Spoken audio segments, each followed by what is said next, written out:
दोस्तों 2025 का एक ऐसा सुधार जो शायद आपने इतना नोटिस नहीं किया हो, लेकिन असल मायने में उसने बहुत ज़्यादा इफेक्ट डाला है, बहुत ज़्यादा लोगों का भला किया है। हम आज इस वीडियो में वही बात करेंगे। आप अभी तक देख चुके हैं कि हमने एसओपी की बात करी, हमने फॉर्म की बात करी। इसके अलावा हम यहाँ पे उमंग एप्लीकेशन से जो यूएन एक्टिवेट है वो भी टॉपिक देख चुके हैं। अभी हम बात कर रहे हैं एक एक खास पॉइंट की, जहां पे आप लोगों को 25 अप्रैल 2025 में एक नया फंक्शन दिया गया। उस नए फंक्शन के अंदर क्या किया जाता है, इसे आपको थोड़ा समझना होगा। सबसे पहले आप ये समझ लीजिए कि जो मैं कह रहा हूँ वो इस अथॉरिटी से कह रहा हूँ, क्योंकि मैं यहाँ हज़ारों लोगों का पीएफ अकाउंट देख चुका हूँ, ट्रांसफ़र के लिए रिक्वेस्ट लगा चुका हूँ, हज़ारों लोगों की प्रॉब्लम समझ चुका हूँ। तो आप जो देखने जा रहे हैं वो आपको प्रैक्टिकल समझ आए, इसके लिए थोड़ा आपको स्टोरी समझनी पड़ेगी।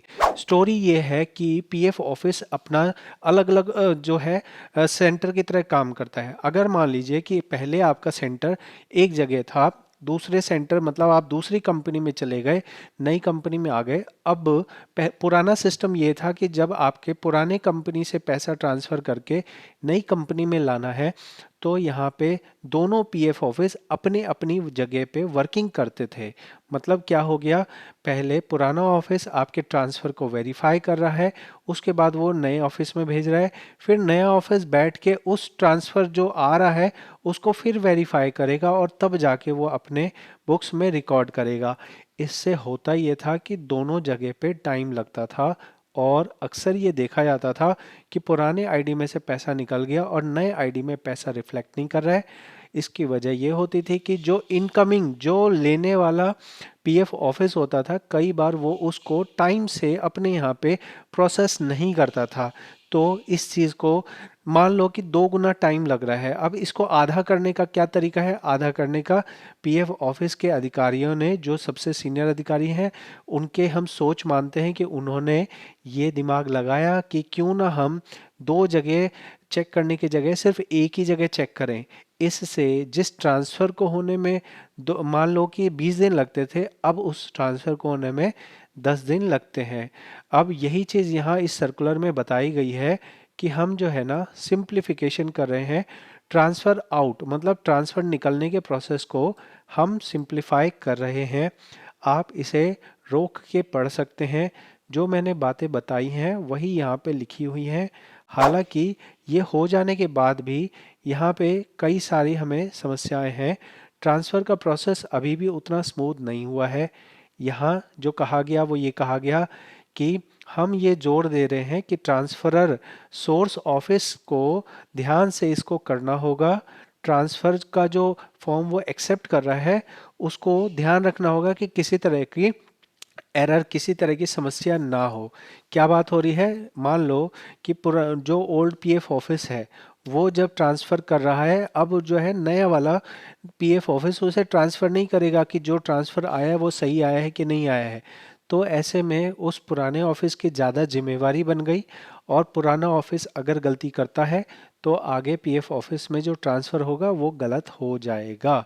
अब ये किस तरह की गलती होती है, ये थोड़ा कॉम्प्लेक्स मैटर है, लेकिन सिंपल अगर आपको बताऊं तो ज़्यादातर गलती ये होती है कि पहले ईपीएस कटा था कि नहीं कटा था, आगे वाले में ईपीएस कटा है कि नहीं कटा है। सारा झंझट जो है वो ईपीएस को लेके होता है। कंट्रीब्यूशन अगर गलत आया होता है तब तो एरर जो है वो पीएफ ऑफिस का सिस्टम अपने आप दिखा देता है, लेकिन मेन झंझट होता है जब हम ट्रांसफ़र कर रहे हैं और वहाँ चक्कर पड़ जाता है ईपीएस का।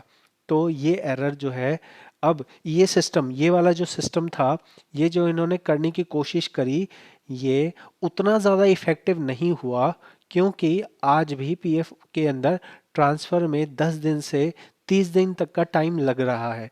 जहाँ पहले ट्रांसफ़र होने में 2 लोग चेक करते थे, अगर एक ही आदमी चेक कर रहा है तो उसका टाइम आधा हो जाना चाहिए, लेकिन वो आधा होने की बजाय अभी भी यहाँ पे लगभग 10 से 30 दिन का टाइम लग रहा है।